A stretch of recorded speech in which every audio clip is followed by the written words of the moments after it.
welcome. Thank you for having me. How are you? Do you want to tell everyone who you are and what you do? I'm good. I'm Levi. I'm co-founder of Perfect Ted. I have been building the business with my wife and my brother since 2021, which is interesting. We also lived together for 3 years, which was also interesting.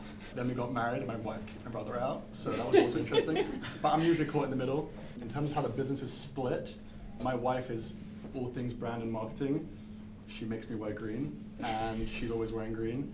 And anything Perfect Ted is her, so I can't take any credit for it. I run kind of like business ops, do a lot of the supply chain, work across sales and finance, and then my brother does sales and supply chain too. So we kind of work across the business. We started in 2021 at our kitchen table, and now there's 30 of us, and we're based in Shoreditch, and we drink a lot of matcha, and yeah, that's it. So tell us about your experience on Dragon's Den. I know it wasn't you, but you were doing all the work behind the scenes. Yeah, so when we started the business, obviously Dragon's Den is like my childhood, right? Yeah. You watch it, dream of going on. I didn't go on because I was working a second job at the time, funding the business. Like paycheck would come into me. We all worked in finance, so paycheck would come to me and go straight to Perfect Ted. But Teddy and Marissa, my brother and my wife, went on. They got offers from all 5 dragons. A lot of people don't know this, but about 85-90% of the deals that happen on Dragon's Den don't actually get done afterwards because people fake their numbers or the diligence isn't there or whatever. So we did a deal on the show with Stephen Bartlett and Peter Jones, but actually ended up only doing a deal with Stephen Bartlett afterwards because at that point we had kind of Tesco distribution and Peter Jones's whole thing was distribution and we didn't need it. So took money from Stephen Bartlett, who then later invested again through his fund last year, and now we're in his office and he's very involved in the business day to day.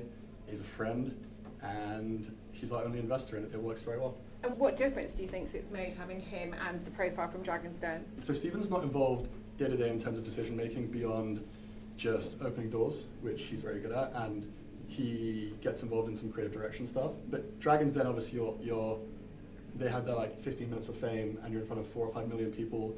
And what's interesting about Dragon's Den is it airs first in the UK, and then over the next 12 months it airs in different geographies. So we'll get random calls from distributors in like Lithuania who are like, just seen you on Dragon's Den, and we're like, okay, that was like 18 months ago, but anyway.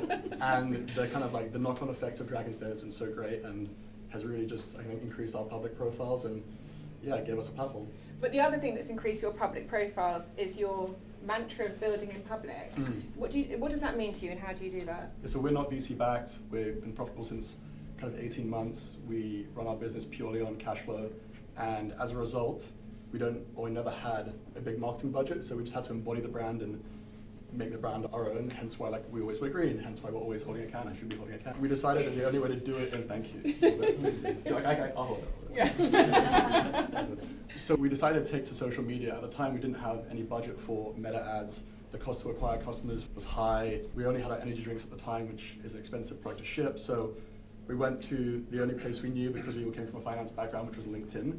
So we built our profiles on LinkedIn, and it turns out that our consumer demographic is mostly working professionals, mostly women, and LinkedIn has had a massive growth over the last, kind of in line with our business over the last 3 to 4 years. It's very saturated now, but that's how I built our profiles through LinkedIn. But you built the brand, you built your own profiles and the brand success through LinkedIn. That's quite unusual for a brand, I think. Yeah, we didn't have a marketing budget, so we didn't really have a choice, but there was a lot of luck in it, but we just have embodied the brand in every single way, and we try and live the brand, and that's been our marketing spend. And the other thing you've done differently is not focus too much on e-commerce, like starting in retail and now you're developing e-commerce, aren't you? What was your thinking behind that? So when we started the business, everyone told us to go start in a farmer's market. That's how every great food and beverage brand should start, get product market fit, etc. We just didn't listen because as soon as we launched, we got a call from Holland & Barrett. Then every single person in food and beverage told us not to launch into Holland & Barrett because they'll squeeze a margin. Sorry if anyone hears from Holland & Barrett. They'll squeeze a margin, you won't be able to keep up with the scale, they'll flatten your business. We ignored that, we did it anyway, it worked. And then from there, we just became a retail first business. Again, our energy drinks were our first product. We now have matcha powder, matcha espresso pods, matcha lattes in a can, single serve sachets. We I think 85% of UK matcha market share, and we import about 15% of the world's matcha to the UK. So matcha is everything for us as a category, but it wasn't an easy product to ship online. We couldn't afford meta ads to acquire new customers, so we did it organically, and we started through retail, and only now, we've still spent 0 on Meta, or we spent a little bit on Google Ads and a bit on Amazon, but only now we're looking at Meta and paid search and social. And you're going to go into it? We are, yeah.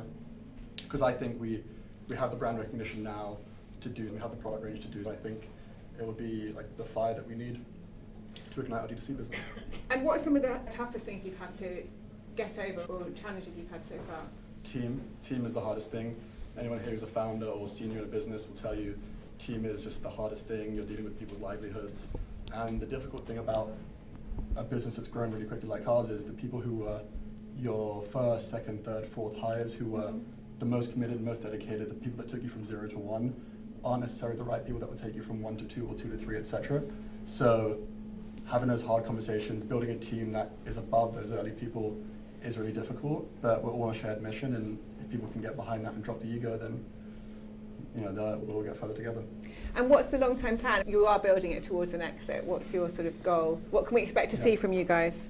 On LinkedIn. So we're quite public about our numbers, and if we're not, Stephen just seems to post our numbers, which is fine. But he texted me today, he was like, can I post this? I was like, you're going to post it anyway?